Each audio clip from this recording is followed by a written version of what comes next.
Welcome in, everyone. RFK Refugees podcast. Ted here. Jon here, as Jon tries to get our video ready to go. We're here to talk DC United. We're here to talk soccer. We're here to talk everything. But before we get into that, Jon, how you doing, my friend? How was your weekend? It was pretty good. I'm trying to remember what happened exactly. I don't really remember. I watched a lot of baseball. I watched a lot of soccer. I watched one game. I don't know. I would say the one game was pretty hard to watch, and the other game was also pretty hard to watch, but ended with 3 points, so a little less hard to watch in the end of it. I tried to play hockey today because I'm starting playing hockey next week, and I spent all day getting ready, and then I got up there, and they're like, "Oh, you're not allowed on the ice unless you have all of your pads on." It was just like me and two other guys just shooting pucks, like not hitting anybody. So my entire day was wasted, all wasted. It's okay. I took the day off. I slept till 9:30. Ted, do you remember the last time you slept till 9:30? It's been a minute. Probably because you ref on the weekends, right? So well, to be fair, so I guess my Saturday I didn't really get started till like 2 p.m. So you definitely could have slept in then. So I definitely slept in then. Yes, I did. But we're trying my wife and I are trying the early wake up. We actually woke up at 5:30 this morning to go to the gym to try to get the gym workout in before this. And we're going to the. How was that? Was that good? We did it and we got through it. We caffeinated up throughout the day. We actually managed to make it work. So Ted's going to go to sleep during this episode. That's okay. I'm just going to keep going. When Ted falls asleep, we're going to turn his video off and I'm going to solve a monologue for the rest of the show. Either that or the power is going to go out because either one of those. It appears like it goes out. You're going to get a very short show and you'll get a longer show tomorrow in your feeds. Well, not tomorrow because I've got Open Cup to attend. I've got the first round of the Open Cup between the Richmond Kickers and Nova FC. I'm sure I will see some people out like, hey, I remember when that guy played for DC/Loudoun. So be fun. Well, that's Nova for you. But yeah, how's my week going? Thank you for asking, Jon. Well, I didn't know. Should I ask, Ted? Yeah. How was your week going? Did you have a good weekend? Yes, and not really. No. We suffered a loss of a furry friend a furry friend, I guess you could say. So that was not a great way to start the week. And then, but I did do the soccer refereeing as I always do, which is always kind of a nice little way to distraction. Dealt with a U10 semifinal with a brand new. Literally said this was her first game. So if you don't know, there's the Jefferson Cup, and U10 parents, the most reasonable people in the entire world. I think that's being sarcastic. The U10 Jefferson Cup semifinal, college scouts, they look at the results of that very, very intently. But yeah, it's been a rough week. I'm here. DC United won, which is always good. Always did it fun. For you, Ted. I think that's the only reasonable explanation of how that game ended up the way it did. Fortuitous win. I think we'll get into it, obviously, but so that was certainly one good thing that happened. And mostly, games were fine, no major incidents. Got to get outside and run around for a bit. So always fun. It's fun. I'm really digging the jersey you're wearing, by the way, the Quebec Nordiques type jersey. Thank you. It's a Peter Forsberg jersey. Nice. I have found a somewhat, I don't know, it's called reputable. I have found a company in a foreign country that can do these jerseys at a reasonable facsimile to the real version. So I'm going to basically be dressed in vintage NHL jerseys from here on out. It's kind of what I'm going to wear for life. Gotcha. Well, let's get into it, man. Let's not waste any time. We got DC United to talk about. DC United getting a 2-1 victory over the Chicago Fire. Fortuitous win, I think, is how you can describe it. And we'll get into a little bit about maybe what this win means. Very odd game, odd vibes. I don't know quite how to really break, I guess, the game down significantly, other than it just kind of being, it's a lot of the same things we talked about that have been good. A lot of the other things that are still concerning. It's going to feel like maybe this is like a carbon copy other than of previous shows, except for talking about the goals. At least that's what it kind of feels like to me. It's the same lineup as the previous game. Again, still the Austin game continues to baffle me as to why that lineup was chosen when it's pretty clear that this team can hang with this. Yeah, this lineup can do both of those things. You don't need to change out the wide midfielders in order to keep a team from scoring. Yeah. But what are your overall thoughts, I guess, in this game? Obviously, the win's good, but this The win is fortuitous. good. The win is good. I think this team really still struggles in the build-up. They're going to, once they run up against a team with real, like, solidified attacking power, this team is going to be, I believe, in some trouble. I think that's really going to be the case. They haven't really yet. Well, Atlanta no, Inter Miami, not elite attacking talent. We don't really count. I mean, listen, that was an aberration, as we said in the last show. That was a weird event in Baltimore. That is the case. But also true, Miami also was before their game before that one. They're not off to the races yet. They've had one game in which they turned around halfway through the game where they were not able to connect, and then they started to. So Inter Miami is maybe the one outlier. But I would say that this team still needs some creativity. It still need options and other avenues other than give it to Ty in the box. I thought I saw some good action from our wingbacks, both of them. Hefti, I think, is the player. It's between Peltola and Hefti for sort of early season most valuable player for DC United, in my opinion. Hefti was all over the place. I think he saved one goal off the line. He was, I would say, really not as involved in the attack maybe as Kurokawa might have been, or Herrera when he comes back. Well, we can talk about that. I'm sure that's one of the questions. But I think there's some struggles here. They are not as quick in transition as I'd like.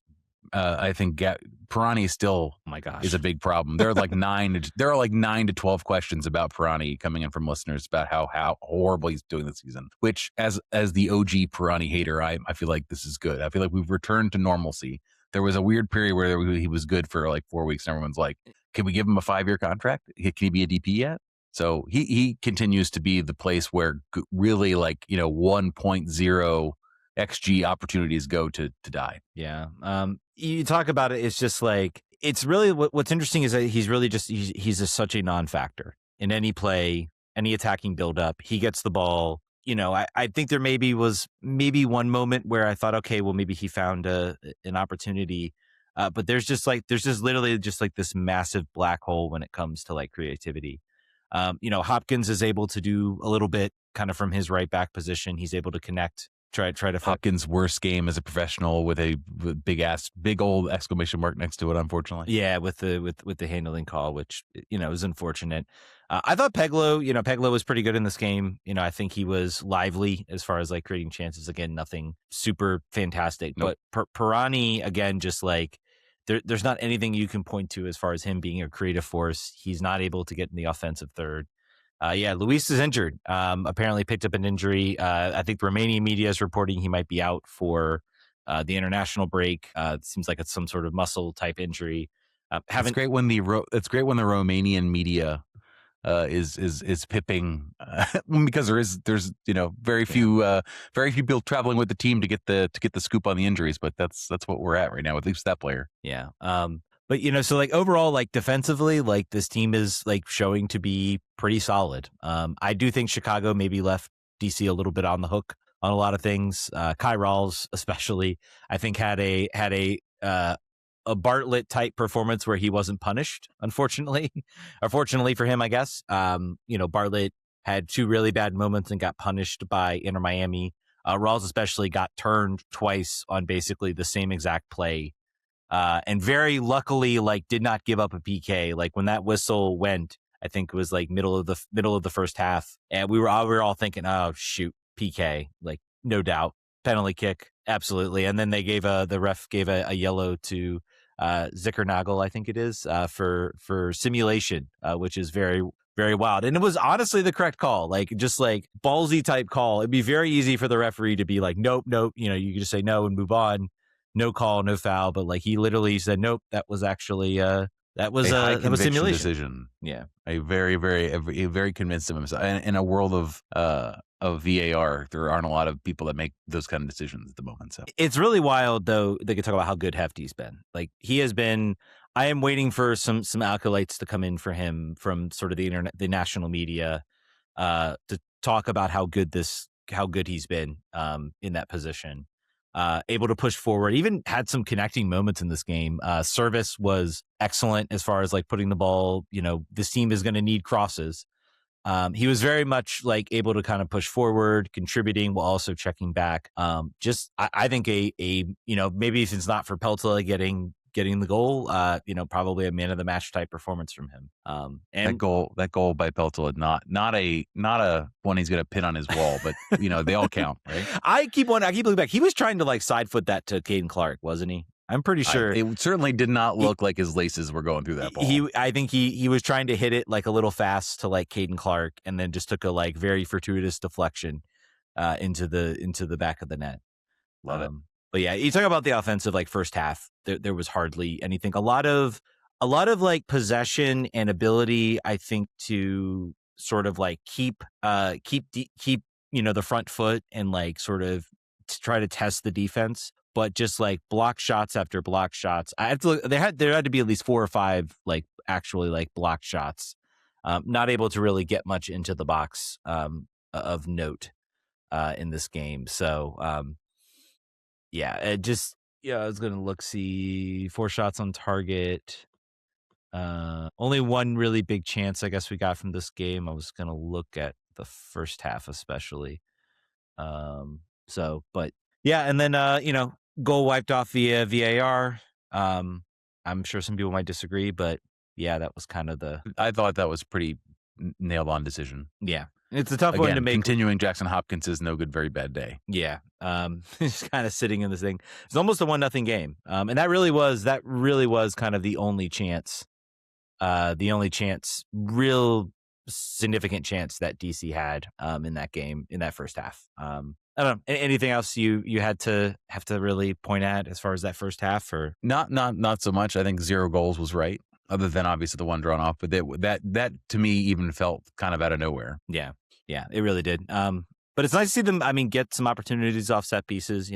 Maybe if a player moves onside, they've got. I mean, as a team that is struggling to create chances, one way you can create chances for yourself is set plays. And I think like so far this year, I've been very disappointed with kind of the set piece delivery. This game, there was a noticeable improvement. I think from all ends, including the goal, including a lot of what's been. Who was taking the corners? Did you remember that? I thought it was Kurokawa. I want to say at least on the left side. On the left side, and then I think it was Hopkins. Still Hopkins on the right. I was wondering because I didn't notice, and he started the season as getting that duty, and I didn't see if he kept it. Yeah, I have to maybe go back and watch, but I know Kurokawa was up there taking some of the free kicks, but yeah, the service seemed a lot better in this game. Second half, again, comparing the second half to the first half, I thought DC were like, honestly, like the first half, I would say you could point and say Chicago were probably the better side. Tilt not significantly into their favor, but certainly more towards their favor. The second half, I thought they looked a lot better. And one thing I think they were talking about on the broadcast is the first half, there were a lot of attacks where it just kind of like you would expect them to get on the break and to go forward and to try to rush and try to get, and then they would kind of slow up the ball, slow up play. Kurokawa in particular, I felt had kind of a frustrating moment where I thought the break was on and he kind of like slowed up the play and kind of stopped, and they kind of tried to pass it around, move it around, and then never really developed much from that. So, any thoughts? Second half versus first half, and I think that it was the result and the way the game was watchable or wasn't watchable. United having 36% of the ball, and that was not a huge deal and not to be really unexpected with the way the team was playing. I think that this, like, similar to, I think you bring up the Austin game, and that's really an interesting sort of comparison. Like that, this is the way they're going to set up on the road. They're not going to necessarily try. I mean, not that their home form has been like swashbuckling or anything. But I think they're much more comfortable either in a lower block or just saying like we're going to try to take our chances on the counterattack or set pieces, which was the plan in Austin. It didn't go their way. It went against them exactly in that formation. I'll be really curious to see what the setup is this weekend on the road again to Atlanta, to a team who just won and finally figured out how to score again. I assume the same. I assume we're going to see the hope is we'll see a very similar game to this one, but in Atlanta. Yeah. Yeah, you I talk. just heard the storm come in. So if all of a sudden lights start flickering, Yeah, I heard your rain finally get to Fredericksburg. Yeah, it's very much stormy weather here. I hope everybody's enjoyed the time off with their kids. Right, that's what everybody wants. But yeah, you talk about I completely lost my train of thought. It's like a thunder's rolling through. uh the I talk about what this team is set up to do. It is very clear to me that this team is set up to try not to lose and to maybe force situations where they have opportunities where maybe a little luck falls on their side and they're able to get a win. Maybe they get that sort of one opportunity. I think this is a team now that is not going to get. It's very, to me, it reminds me a whole heck of a lot like 2014, 2015. Not, those teams were, I think, a little bit better. 2014, 2015 DC United, like the sort of like just like grind it out, suffocate type results. As has Jon completely lost his power. He was kind of moving around and then suddenly he's completely stopped. So I will try to talk a little bit while we do that. But yeah, it's very much a case of a team that is trying not to lose. They're trying to keep games close. They're not trying to get blown out. And there goes Jon as he has exited stage right. Jon, I think to your point, what I see from this team is that it's very clear with Rene Weiler, they're set up not to lose. So they are set up to try to prevent goals from going in. This is kind of first and foremost what the mission is. Try to keep it, down 1, down 0, not getting blown out. And so far they've been pretty successful at that. And then it's, you can get moments like you had in the Chicago game where, you get a sort of very fortunate goal for Matti Peltola, who again was excellent. And then you can also possibly get a lucky bounce off the hand of a Chicago defender for a game-winning PK. So, and it feels like that's a realistic perspective on what the team's actual abilities are. I think, as opposed to being like, no, we're gonna win 3-0. Looking at this roster, that's not a realistic guess of how these games are going to go. So I'm okay with that. I would like to see this team change course at some point, potentially. Maybe if it's just one player, if it's just a DP number 10 that's holding this team back from winning games 3-0. Okay, great. Seems unlikely, but I would say 6 points from 12 is pretty good. Yeah, especially considering where this team was. Just a few minutes. We're above a point. Point per game. I think you're seeing. I think on the stage, like this is going to be a team that's going to grind it out. Again, it reminds me. I think those teams are better. It reminds me a lot of 2014, 2015, like DC United. Like it's like we know we don't have the talent. We've got the one star in this case, Eddie Johnson in that year. And we've got, this case, Ty Baribo. I think Eddie Johnson was a little more productive, or Ty Baribo has been a little more productive so far than Eddie Johnson was, I think. And I think he'll be more productive. A whole other health situation going on there for him. But kind of like, this is not pretty soccer. They're suffocating the game out. They're able to be stout defensively, behind in goal in defense, keep the game in front of them. And, then they get, opportunities to catch teams on the break to go get opportunities. And I do think in that second half, they generated a lot more sort of high quality chances. There was one that really, I think, forced Chris Brady into kind of a pretty big save. It was near post, but I believe it was Peglo had an opportunity kind of on the edge of the box. That was kind of important. So before this game started, Ty Baribo had 2 goals on 2 shots on goal for the entire season. In this game, he had 2 in one game, so he doubled his shot total, and then had another goal too. So yeah. Again, I think they are starting maybe to nail a little bit on the service part. The balls into the box were a lot more threatening than they have been. I think Kurokawa was able to get more front. Hefti also, like, I didn't know Hefti could deliver a ball. He had a couple of nice moments where he got the ball on the edge in the box and delivered it in. Again, Hopkins still being kind of the dribbly boy.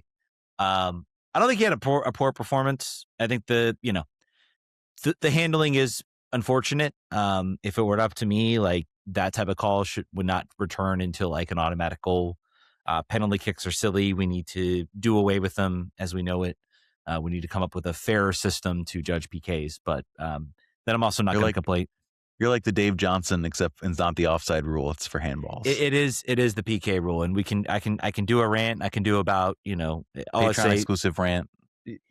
Exactly on what they need to do. But in my opinion, PKs should only be given for dogzo situations at the box. Otherwise, it's a free kick outside the box. I think that would solve a lot of VAR issues. It would solve a lot of problems. It'll never happen because suddenly goal totals will be cut in half because PKs won't exist, and maybe not half, a third. I'll say a third.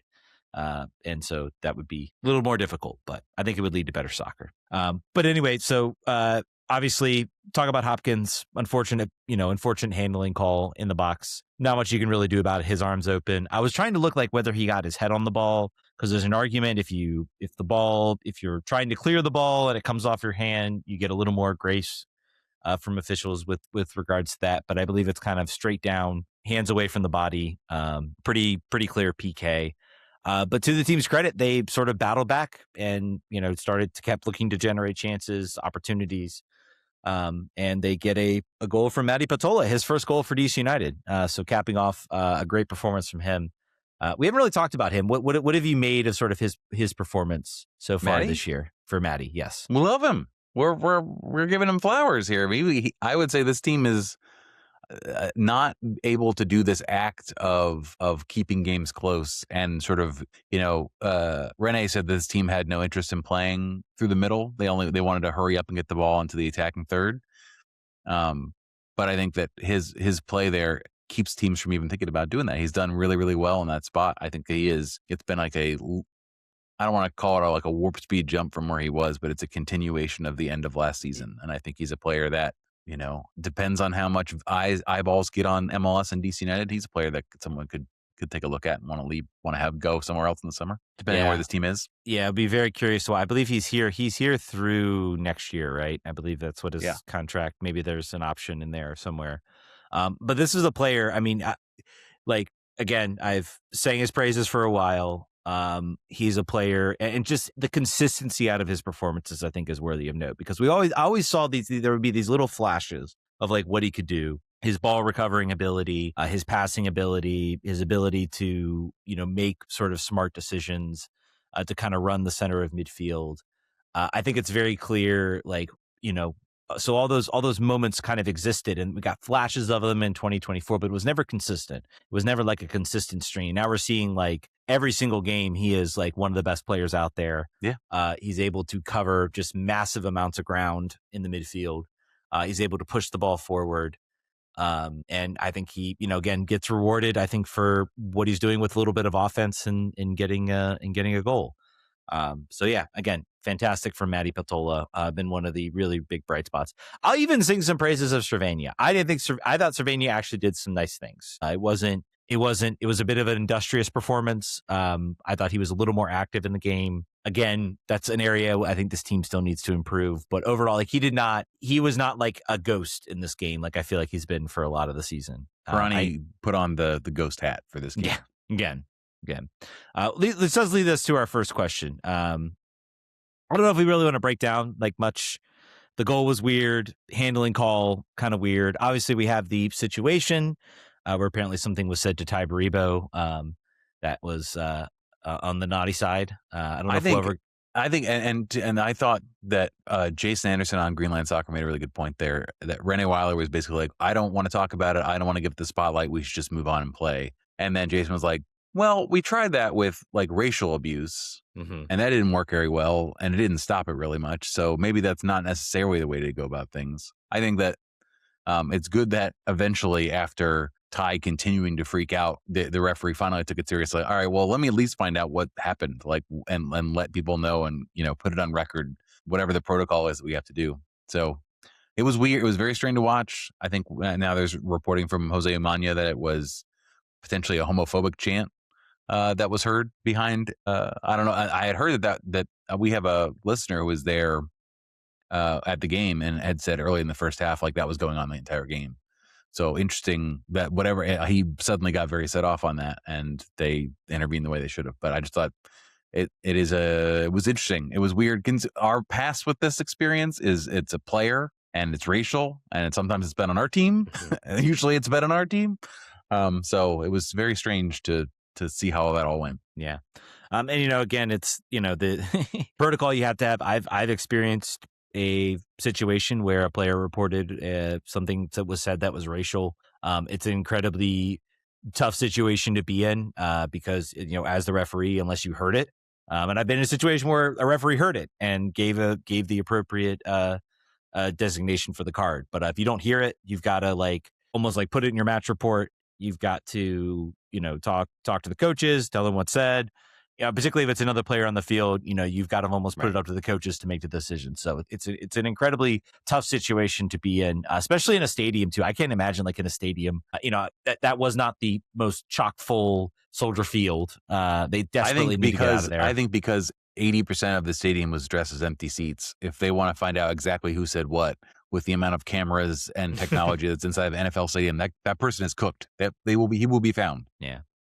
Let's talk a little bit about the news. RJN comes up and says, "Is Pirani a nailed on starter when Luis was healthy?" That was the one sort of news outlet that came out.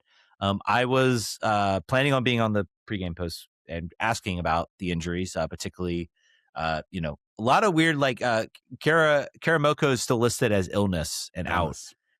Which is strange, and I'm surprised there's not so much reporting there. Aaron Herrera obviously been out with a lower leg injury, although he did appear at the watch party, so we have a proof of life.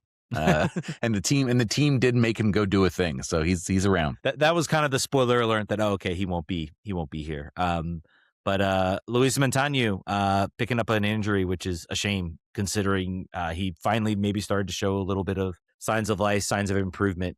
So a rough start to get him, but he just wanted to make me wrong because I said he was going to start this game for his first start. He was like, "I'll show you. I will get a muscle injury." Was Markovic on the injury report? I do not believe so. No. So he wasn't on the injury report, but we still fielded 2 keepers on the bench instead of. So maybe he was a late scratch. I haven't heard anything about it. Just something to watch. That is interesting. They did have 2 keepers. I missed that completely. They did not have. For some reason I noticed that.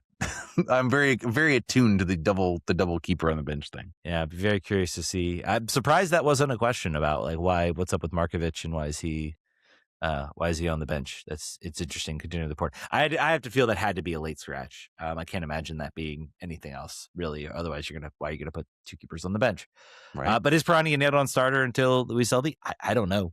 I have to feel. Caden Clark has shown some life. Do you try to push Hopkins up and play, Caden Clark as kind of your as your other winger? I have to think there has to be some type of change coming. I know he might view it as, well, the team's winning. I don't want to mess with a winning formula, but at a certain point you do have to ask yourself, and also it's really hard when, nobody off the bench has really done anything significant offensively. Caden Clark's come in. Yeah, he had some okay moments against Inter Miami. This game didn't really do all that much that I can recall. Anything sort of significant or generating sort of significant opportunities. I was curious, what his numbers were. Caden Clark? Yeah, Caden Clark. 5 of 7 to passing, 2 or 3 not very involved. passes. Yeah, not really involved at all. As far as the game goes, but we'll see. That's certainly something to watch. Pirani was subbed off for Caden Clark. So I think that's certainly something to watch. Fingers crossed. Yeah. This team desperately needs to Plus, they have to listen to us. Pirani has only been consistently good as a late game substitute. This is where he shines. I don't get it. RJN says, "Are you surprised Sean Nealis isn't getting more playing time yet?"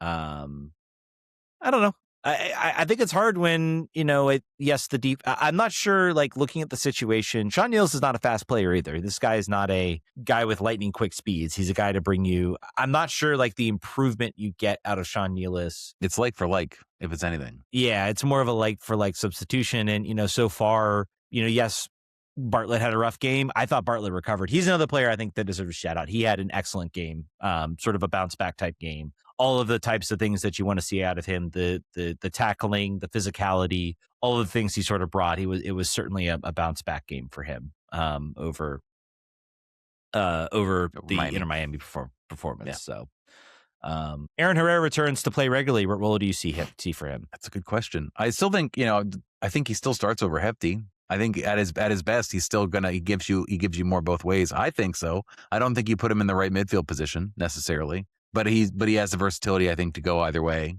I don't know. He's also coming back from injury, a long one at this point.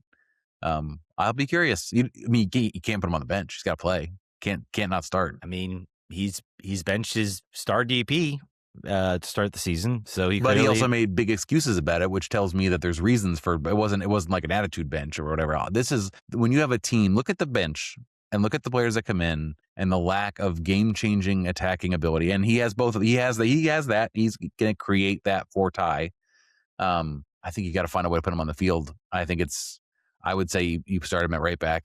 And move Hefti to the bench for now, but you do not think that. You think maybe he doesn't necessarily. He has to earn his way back, or Hefti has to play his way out. Hefti has been so good. I mean, why he's been excellent. It's been shocking how good he's been.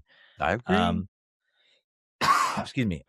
So I kind of look at it as I think he's on the bench. I mean, he started up hurt. That's what happens. You have to earn your way back. I could see a scenario where if you're on the road against a tough opponent, that he slots into that right midfield position as kind of more of a defensive option. If you're playing against like a team that's chock full of talent, that has the ability to really punish you, that maybe he's an option there. I'm not sure like he really fits like Hefti works because I think he kind of trains as a center back. So he's very much kind of defensive minded first, but he feels much more comfortable able to kind of push forward, know when to push forward, know when to cover and go back. Again, also too, I think additionally on top of that, I think Hefti's look better because Peltola has been so good. If Peltola was 2025 Peltola, this team is getting beat down the middle a lot of the time. They're not able to sort of allow their center backs to kind of push forward. I don't know. It'll be an interesting thing to watch as he gets back and he gets back healthy. So a rare good problem to have. Yeah. All right. I think we've got a lot of listener questions that came in on our Patreon page, and so I think we're going to cut over to that. I think we want to quickly talk about the Spirit game as well. Yes. I got the opportunity to watch that game in Hull on Friday night, sort of the opening match of the entire season. It was really interesting to watch. It was a sellout crowd. So absolutely popping there from that perspective. You had a lot of newcomers. If you've been following the offseason, you know that Aubrey Kingsbury is having a baby. So she is out for probably the year, I would assume, definitely the year. And Sandy McIver gets her first opportunity to start. I think she was an injury. She's played before. It's not her first time playing, but hasn't been a starter for quite some time since she was at Everton. You had Lucia Di Guglielmo. That's going to take some time to practice. I'm going to get that perfected because she was amazing this entire game. Just first game running was probably, I don't want to say Casey Kruger's going to have a hard time getting her job back when she comes back. But she might. It's entirely possible. Across the rest of the back line, it's all sort of looking great. This is a really good defense. They've done a great job sort of reloading on that side. Trying to think of other players you had that were notable here. Obviously, Trinity Robbins back healthy. That's something. She played a full 90 after her struggles in the She Believes Cup, getting kicked in the back. And Rebecca Bernal back as a defensive midfielder until Andy Sullivan gets back, when she's very close. So that's from a lineup perspective. I would say this game was. Jason obviously also talked about this. Early season soccer is challenging in total, but it's even more challenging in total when you have an international break so close to the beginning of the season and for so long. This team looked disconnected. They didn't look like they had the attacking mentality necessary. There were so many balls played flat across the top of the attacking 18, and a lack of ability to shoot when having the opportunity. Gabby Carl had a number of chances she could have taken. She was pushed very far up. Trinity Rodman was not connecting well with Gift Monday. Gift Monday was probably pretty starved for service in the way that she wanted it. It was just weird. It was like a team that just sort of met each other almost in a lot of ways. And it's strange because, all these players were, you talk about some of the changes. there weren't really that many changes from the team last year. Obviously in goal, and the new right and the new left back, sort of replacing Casey Kruger. But Kawasi was here last year. Monday was here last year. Rodman was here last year. Santos was here last year. And, was pointed out, I think, by some, the obvious, hole in the room is that Corey Bethune is now no longer gone. And I think that these are the types of games where I feel like really her skill set kind of shines, in her ability to kind of, take the game and sort of make something special happen. Not to say none of these players can make, special things happen. But, with Lacey Santos, I don't feel like she's very much the type of sort of provider on the field. She's not going to dribble or sort of make, run at defenders and stuff like that. She very much plays sort of a more traditional type sort of midfield position. It's just a very different type of role from Corey Bethune. So disjointed, I caught like the last 10 minutes. Disjointed is like, it looked very disjointed. I was very surprised, I guess, at just kind of how out of sync everybody looked on the field. They were able to find their passing triangles all the way through the midfield until they got into the 18, and then they just lost their mind. I'm not sure how much of that is Croy as so much as entirely no player wanted to assert themselves in any sort of meaningful way. And that showed itself, obviously, in the end result. The Moultrie goal was a bit of sort of a mess up. I think there was a small mistake by Gabby, and then paid Tara as a step too slow to make a move, and Moultrie slots it away. Other than that, I don't think Portland was really on top of them that much. Washington only had one shot on goal the entire match. Yeah. So and it wasn't for lack of possession. It wasn't for lack of general threatening locations on the field, but they just were not able to do that final thing. They said it in the quotes afterwards. But Lucia is a instant diamond. If you remember how good of a start Hal Hirschfeld had 2 years ago when she came onto the field, that it was that good. I think that this is going to be a really, really great addition for the team. It's not like she came out of nowhere. She's a well-established middle career player, playing for Italy at the highest levels on the international side as well on the club sides. This is a great pickup. I think that there's also two things to notice and call out. Claudia Martinez, the Paraguayan 18-year-old, who I thought, based on Haley Carter's remarks to Jason Anderson, was not going to start. Similar to the Luis sort of hey, give her some time. Just like Claudia just learned Spanish 3 years ago. She was speaking a native dialect that doesn't get spoken out of Paraguay until then. This is a person who's not lived in a big city. It's too soon, to put any expectations on her. And then she plays the first match. She plays 30 minutes of the first match, which I thought was interesting. I think that's also if you look at the rest of the subs who was available, you've got a lot of not having played at all players or injury replacements. Tamara Bolt makes her first appearance since her return from loan from Dallas.